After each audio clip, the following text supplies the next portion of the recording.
And we're live. Wait. Nope. Now we're Right. live. Wait.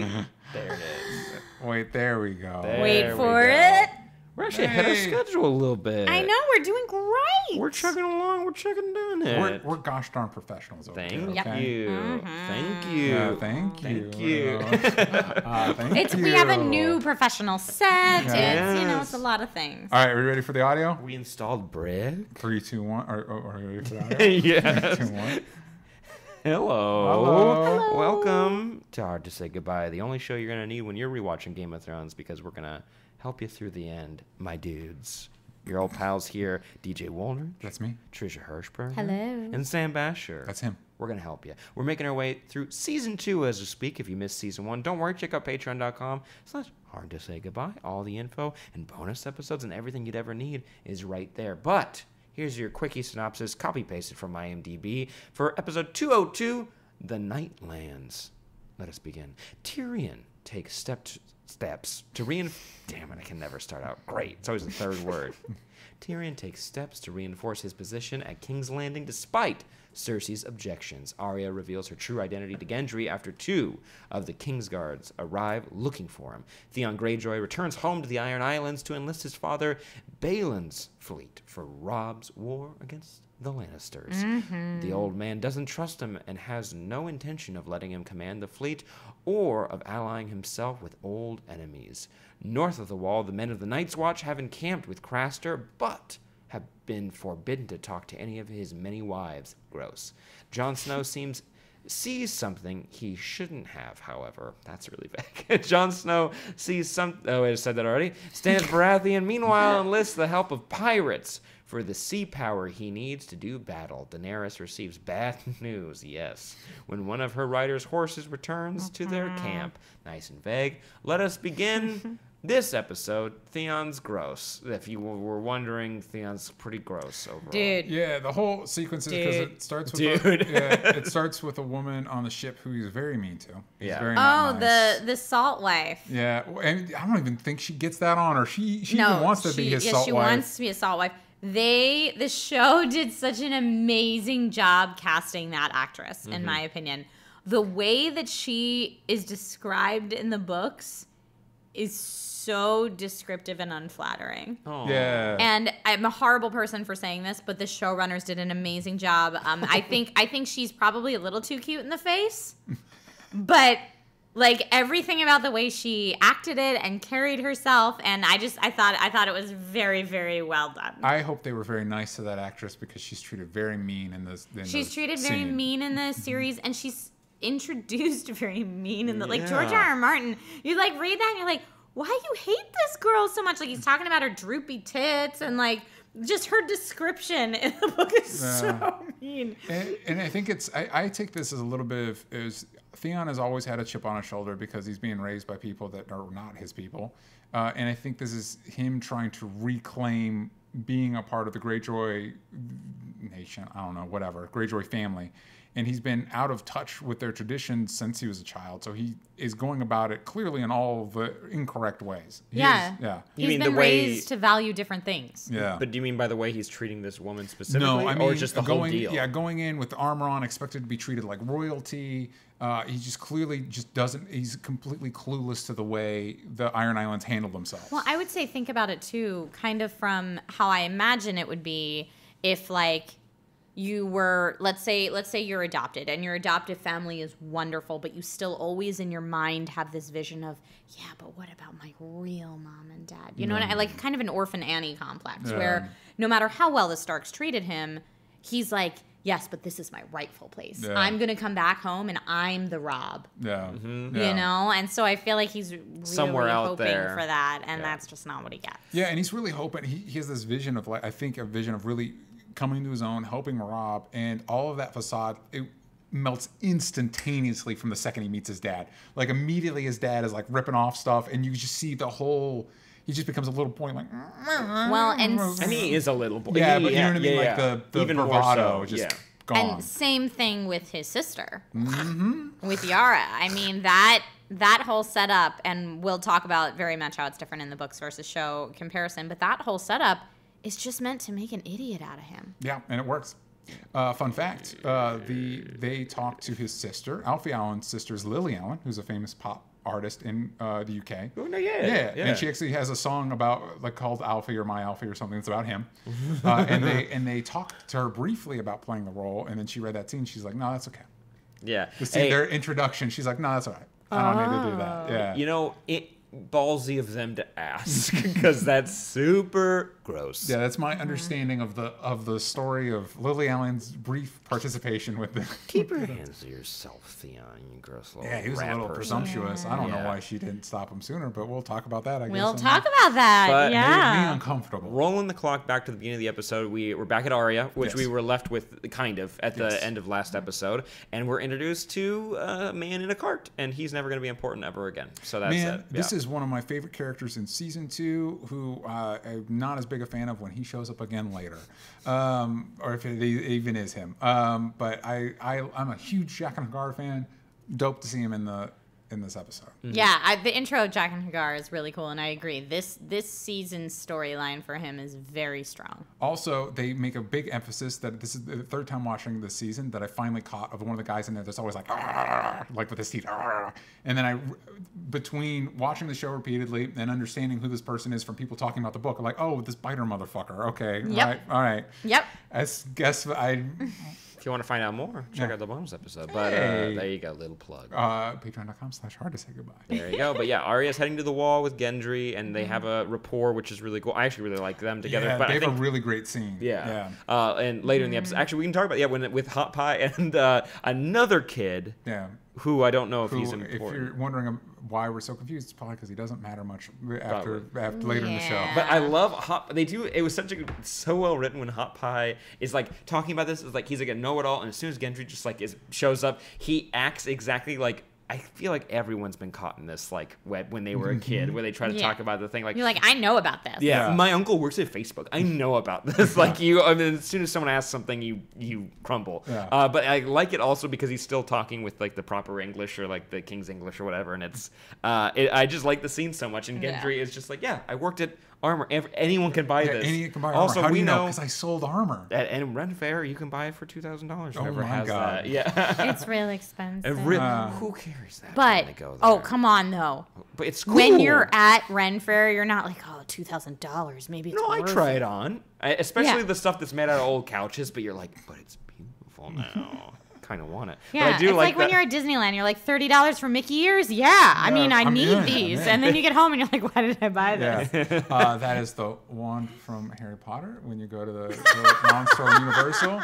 But my wife, me. No, it did. It did. picked me. My wife wanted to go to the thing, and they're like, "Oh, I picked you." I'm like, "You sons of bitches!" Wait, they picked you in the show? Normally they pick a little kid. Yeah, I know, but those sons of bitches knew that they were going to sell them on.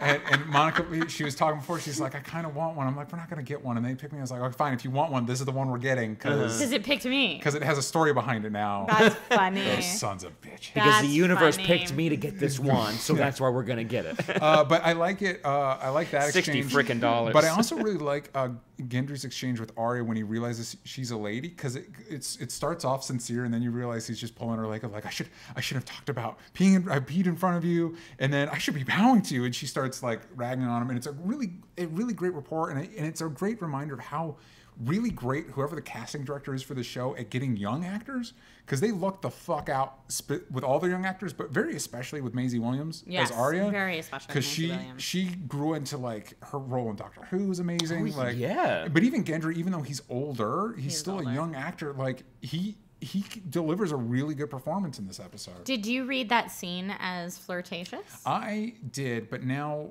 and I've always assumed that those two were going to end up with each other, but rewatching it, knowing Arya's trajectory, I think Gendry's going to end up with Sansa. Oh. Yeah. I don't think. That's a theory. I don't think Arya's going to end up with anybody, really. Okay.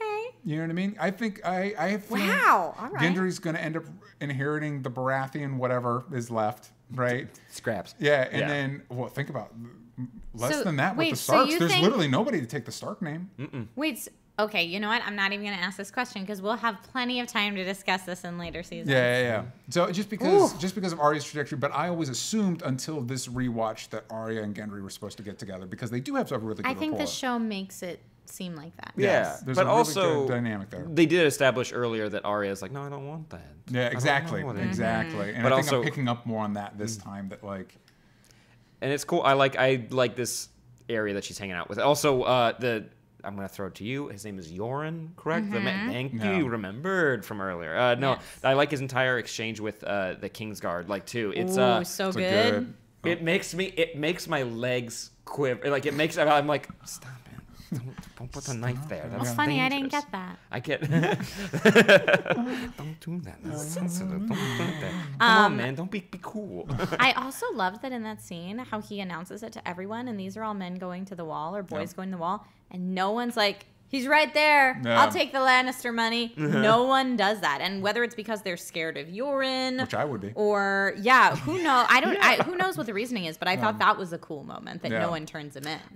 It's lucky for them that it was Yoren that went to the Red Keep to pick up people and not what's the other guy that hates Jon? What's his name? Sir Alistair Thorne. Yeah, because they sent him out too, and That it's a good guy. thing because that would not have worked well for Ned or Arya or anybody because he's just whatever. Fuck that guy. Yeah, well, you're supposed to feel like fuck that Yeah. guy. Fuck Yeah. that guy. But rolling back to the beginning of the episode as well, we get a scene that it just seems like a whole bush of thorns when Varys is talking with Shay when Tyrion comes back and you're Oh, like, yeah. you're like, oh no, this is an oh no moment, and like things are probably already happening behind the scenes that this is not good. Like this Yeah. isn't good at all. Well, it's and I like Varys and Tyrion threatening each other, where Varys is like, yeah, just so you're clear, like you can threaten me all you want, but I'm still here after everybody else is gone. This so, goes back to what you were mentioning earlier and what we were talking about how Varys cares about the realm, but he's also good at covering his own ass.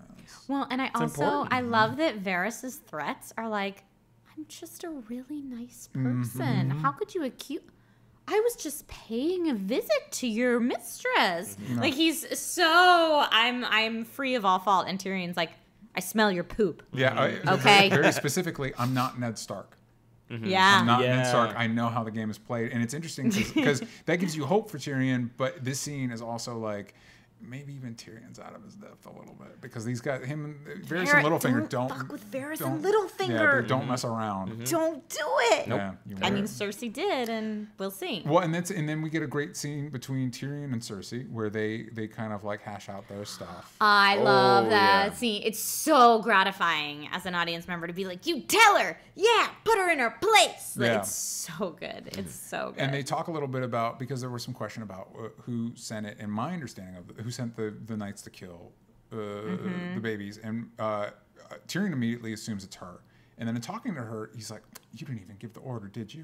And because Cersei's being super cagey about the whole thing, and the look on Lena Headey's face is is just thinly veiled, like I'm trying to keep shit together, but maybe my son's a fucking psychopath that I can't control.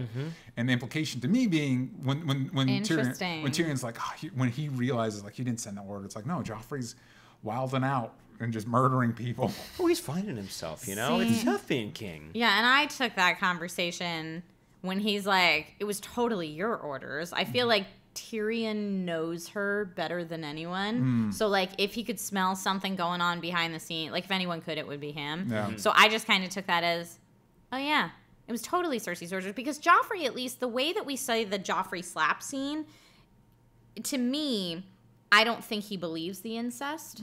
So why would he care to murder the bastards? Unless he's just, I mean, he could just be being a shit. But I feel like she has more motivation Yeah. to make that call. And of course, she can just blame it on Joffrey, and everyone will believe it because he's a loose cannon. Yeah, very much so. Yikes. We also- But in this scene, is that when we learn for the first time that Tyrion's responsible for the death of the mom? Not responsible, but because of his birth, like they lost their mom. No, that I is- think we No, talked we about kn- In season briefly, one? Yeah. I Okay, feel like season one. Tyrion's introduction, we get when that. they at That's Shay, probably I think right. it's and also with Shay and him when their introduction. When they're She playing has Never something Have on. I Ever. It was, but seeing Tyrion's reaction to Cersei using it as a weapon to Yes. get at him is what it made it sear into my brain more, and also just calling him out for all of his jokes as well. Also, one of my favorite Tyrion scenes is, what is it? The Slint? Janis Slint. When he like, Oh my God, it's so fires good. that guy. Oh, So good. oh, sorry. It's just in my head, motherfucker. It's written on his forehead because he's the one who threatens or he's there when they're threatening the guy who builds the armor in the last episode. And I also didn't realize that's the same shady shit at the Battle of the Wall that they have so much trouble dealing with. He's the one that's always like hiding and shit when they at the battle at the wall. Is that the same guy? Oh, I don't know. I'll look on the rewatch. Yeah. I'll pay closer attention on the rewatch. Because but yeah, they Janis sent Slint. they sent him the wall, and it's just a great like these moments. There's another moment later in the season of Tyrion just playing the game. It's dope. Mm-hmm. Yeah, when he does it well, it's awesome. But yeah, no, Janis Slint is a shit because he was the guy that was like, yeah, Ned, we're here for you. Yep. And then like, just kidding. Yeah, and I love Tyrion's like, hey, you betrayed the last hand, so I'm not really feeling comfortable with you just Yeah, being it's around. perfect. Yeah. It's perfect. But it's deflated a little bit, and this is another scene I love when Tyrion's like, the Bronn, when he's like, would you kill a kid for me Yeah. without asking questions? And Bronn like, no, I'd ask how much. And you're like, oh no, Bronn's not a good person. He's not. Yeah. No, I almost was like, but it's like, no, he's No. not. Yeah, he's No, not a good he's not. person. He's a But I like sellsword. him, but he's a bad person. Yeah, Yeah. it's a really sobering, and I like that it's sobering for Tyrion. Like, there's that shot of Peter Dinklage's face where he's kind of like, oh, fuck, what am I going to do right now? Yeah. Yeah. What's going on? But good news for Tyrion. Podrick was in this episode for So just a briefly, second, yeah. but Pod it's comes in, important. spills some wine, and then gets out. But he's great. We already Pod. love him. Favorite character. Well, and it's nice to see that Tyrion moment where he's like, I like things that are a little bit off, or whatever he says that need a little bit of work. No, And it's talking about Pod, it's a nice moment. Speaking of favorite characters, let's look up to the north one more time because this Okay. is when his eyes started wandering around Craster's camp, and he's just asking a little too many questions, and that's when we Sam. get the official meeting with Gilly. Yes. And he takes her to John immediately, and it was like I love John's face where he's like, he can see that like this is a shit situation. Like, what are you doing? Like, what? Like, come on. I'm already like in my head I was like, John is already just basically disliked by like half of the Night's Watch and the and leaders. Mormont got Yeah. so mad at him. Yeah. He's like really playing it Our safe. only like our golden goose says not to talk to anybody here, and we're gonna leave so soon. What are you doing? And I really like that scene between them. But Yeah. also you're left with like, oh, what are you gonna do? This is Yeah. awful. I for like it these when women. they let John be a little bit of a smartass. And Yeah. like some of his retorts to Sam are a nice little like.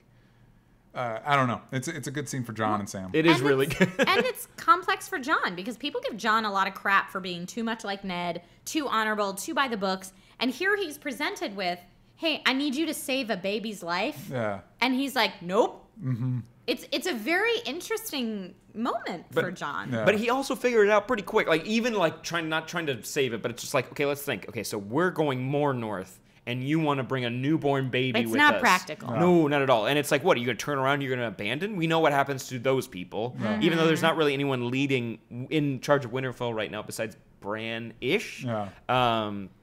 So it's like either way, it's not good. There's not really a right answer here. Yeah. But by the end of the episode, we see what happens with the baby. So To the boys. to the boys. They get left out in the woods.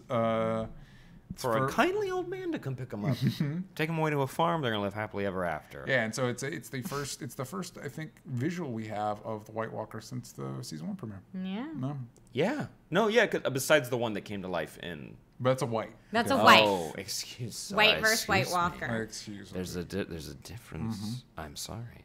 I wrote, "Hooray, boring soldier man is gone." That was bald man being fired. And actually, Janis Slint. actually, what's interesting is we don't find out what happens to the baby. We find out part A of what happens to the baby Oh, yeah, in we this don't find episode. out for a long But the time. actual what happens to them after that is way, way, way later in the Way show. later. Yeah. And still, I feel like very ambiguous. But speaking of finding out something that whatever, Horse comes back to Danny's camp, and this is literally the only yeah. thing we get in this is that one of the riders that left with the horse that's got a beautiful paint job. There is a little bit of a present inside one of those. That's not the guy we like, pouches. is it? I think it is. I think what I was led to believe is that it is. It's the one Yeah. guy that's been supporting, that's been on Whoops. Team Danny. That a while. actress that reacts to it is very good at crying. It made me feel emotional. Yeah, I got a But little It sad. was really yeah, sad. She was real butthurt about this But guy I- not being Bran. I also appreciated Butthurt how is much the way to describe it. I appreciated how much she physically clung to Daenerys. Yeah. Because I feel like I don't know, if you were like, this is a ruler that I'm just kind of following, whatever, you would not feel comfortable being that physically intimate. She honestly clung to her like a child to a mother. And I thought that was a really powerful image of what kind of leader Daenerys is at this point. I think when people call her, I don't remember when she gets this title. She has so many titles. But when people call her Mother of Dragons, that's not for no reason. You know what I mean? She engenders a sort of loyalty. And you know what? Honestly, thinking about the rest of the show, I wish we'd spent more time with her and her subjects being maternal like that, because I think, you know, there's a lot of theories now that like, well, Dany's probably going to turn evil and all this stuff. A lot of people think so, but you forget that the reason people like Jorah are like, no, this is the person I'm backing. You know what I mean? Mm-hmm. Well, I also think it's a very fine line, because I think a lot of what makes her maternal or the maternal instincts is not necessarily the nurturing. I think it's the protection. Is what makes her maternal. So, like, she says, you know, I will make all of your enemies scream. Yeah. And she's comforting her people in need, but in a very, like, I'm going to murder you, like, to the people that did this kind of way. And I feel like, I actually was just talking to Jessica Chobot about this morning on Nerdist, on Nerdist News Talks Back, about how, like, moms can be crazy. Like, we just have moments where, like, she was like, I've legit thought about using my teeth to tear out someone's jugular if they messed with my kid. And I'm like, oh, I jokingly say I'm going to go flirt a meth man on anyone's face that touches my baby. And, like, these are, like, legit thoughts you have as a mom. Like, moms are terrifying. So could Dany still be maternal and become the villain? I can see it. I mean, Cersei. Look at Cersei. Tyrion even says in this episode, "You love your children. That's your one positive quality." And I think that still holds true to where we are at in the show right now. That is, Cersei loves her children. But she's a fucking psychopath. Someone who's not very motherly is Littlefinger, and because with Roz. Oh, that scene. Well, first of all, that scene starts with what I'm now calling forever a brothel kiss. We talked about this a little bit before. That was such a shock factor. We cut to these brothel scenes and it's always like, ooh, sex, tits, whatever. And I like that there's that little reminder like, hey, this is fucking gross. This whole situation's fucking disgusting. If you weren't on the up and up of that this was gross, as her walking out with the little and then he wipes it and then she immediately starts kissing someone. And that guy is so into it. And by the way, he could smell. He knew what was up. He could smell it. He could have tasted it, maybe. Yeah, probably. Just saying. Just throwing that out there. So gross. And then Littlefinger was like, if you're like, oh man, Littlefinger really took care of that situation. I'm on board with this. Well, just wait. No, he doesn't. He doesn't take care of her even a little bit. Yeah. No, he kind of. It's actually kind of terrifying, and maybe it's like a mirror or response to the scene we had in the last episode with Cersei. I don't know what the timeline is between these specific episodes. Yeah. Maybe it's been a week, maybe it's been less, maybe it's been more. But he had his power kind of taken away because Cersei is like showing just like, hey, you don't have shit on me. Oh. And or it could just be this is who Littlefinger is. Period. But maybe as I was watching this, it's like maybe this is him doing a weird power move back at another womanly figure. I think it's a solid. I never thought of it, but I'm with it, Sam. Now, thank you. Yeah, I'm on board with that. Thank you. No, it was, but it's also terrifying. I'm like, okay, just if you were wondering that the guy who runs the brothel and treats women like currency, it's like, oh, shockingly, he's not going to be the most caring guy. Shockingly, he treats women like currency. Interesting. I don't know. I thought it was very interesting that we kind of before this saw Roz almost as like she's the madam of the brothel now. Like somehow she's risen through the ranks and is in charge when he's not there, which is, I feel like, a very weird move for the show to take. And so this just puts it all back into perspective. And yeah, again, if you're kind of drawn in by the sexy fantasy that is the brothel, this scene from start to finish is like, oh no, this is a bad place. Like for the people who are like, Roz doesn't have it that bad. Look, she's come up in the world. Now she's in charge.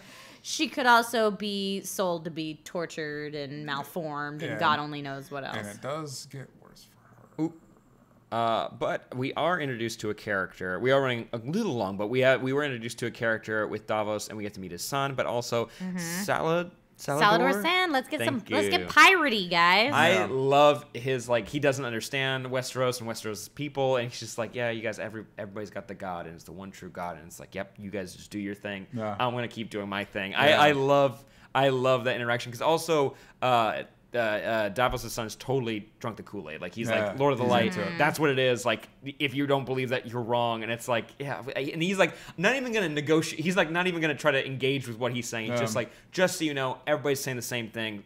Do with what you will with that. Yeah. Right. And you get a really cool scene between Davos and his son. And this is probably going to work out well for both of them. It's probably You gonna know. be great. Yeah. You Well, know. I like Davos says he's young, so he's still doing that stuff, and that's what makes Davos such a cool character. Is he's honorable, but he's also willing to like wheel and deal a little bit. He was a pirate. I love Salvador San's dig. Like, man cuts off your fingers and you fall in love with him. You know what I mean? So, It's true. And Salvador San, fun fact about him that I didn't realize until the rewatch. Remember weird bathtub scene with Viserys and that lady when she's like, "Ooh, dragon eggs." That scene. Remember when she's like, "I once saw a pirate covered in gold."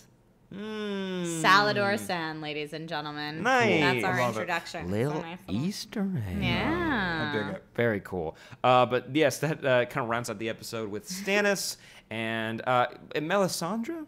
Yes, Oh, Melisandre. yeah. Yes, and they have a pretty lengthy scene together, which is just because I was like, Skip, I was making sure. I'm like, have I watched this again? Like, no. It's a good scene, and Stannis is a boring but also bad person, and they do it. Also, Melisandre's an attractive person, yeah, and very. at least in this form. They cast well. But we at this point we're not aware of Stannis's family in any Not way. really. Which is such a weird choice that I will get more into in the bonus Yeah. episode. So, because we don't know. So he's like, immediately he hears son and he's like, he's engine revved. And like, you're like, well, all right. It's different time. Sure, I don't get it. But I'm just like, he's like, son, knock over all the chess pieces. Yeah. I love that. I love the just making sure all of them get knocked on off the the map. table. Every single. doing it on the map. It's kind of like when you have your bubble wrap and you're like, I gotta hit every They one. cut back Yeah. to her and she's just like, more, No, there are more. more, knocking them all off. I didn't take a picture of that. Yeah. We'll figure it out tomorrow. Yeah. We'll come up with a new game plan. And again, when the generals, they didn't clean well, the generals could smell that when they come in the next day. Ew. Like, wait, did you? I just think Man. in this world they probably don't clean well in general. Yeah, I'm there's just probably a guessing. general Old Spice isn't as popular. gross yet. smell over Yeah. everything. That's probably a good point. And you got that nice seawater outside. Maybe that helps. With Yeah, a little salt. Also, but the episode ends with we talked about Jon seeing the baby getting, but also Craster Yeah. give him a little knock on the noggin, and that's Oh, how it ends. Craster. So probably Jon's okay. Craster's just helping him out. Yep. Most likely. Saving his life from the White Walker. I mean, how many times in this show do we say probably John's okay? Probably Jon's Probably okay. John's okay. I feel like I've said it a few times, and I can't remember the outcome. So we'll have to wait and see. But I'm excited to talk about our book to series comparison because Agreed. there's a lot of There's goodness. a lot here. I'm very excited. But I'm getting ahead of myself. Guys, make sure you check that out at patreon.com/hardtosaygoodbye and let us know what you think about season 2 so far over on Twitter. You can tweet Trisha at That girl Trish with no I in the girl. or DJ Talks trash every place that matters. or Sam at Sam Bashor or all of us if you'd like. And let us know what you guys think. Make sure you check out our bonus episodes, our watch-alongs, and everything else we have to offer over on our Patreon. And we'll see you guys next time. Bye-bye. Bye. Hi. All right, thank you guys. Thank you to David and Yay. JMR, and we'll see you guys over on the bonus. Yay. Bye.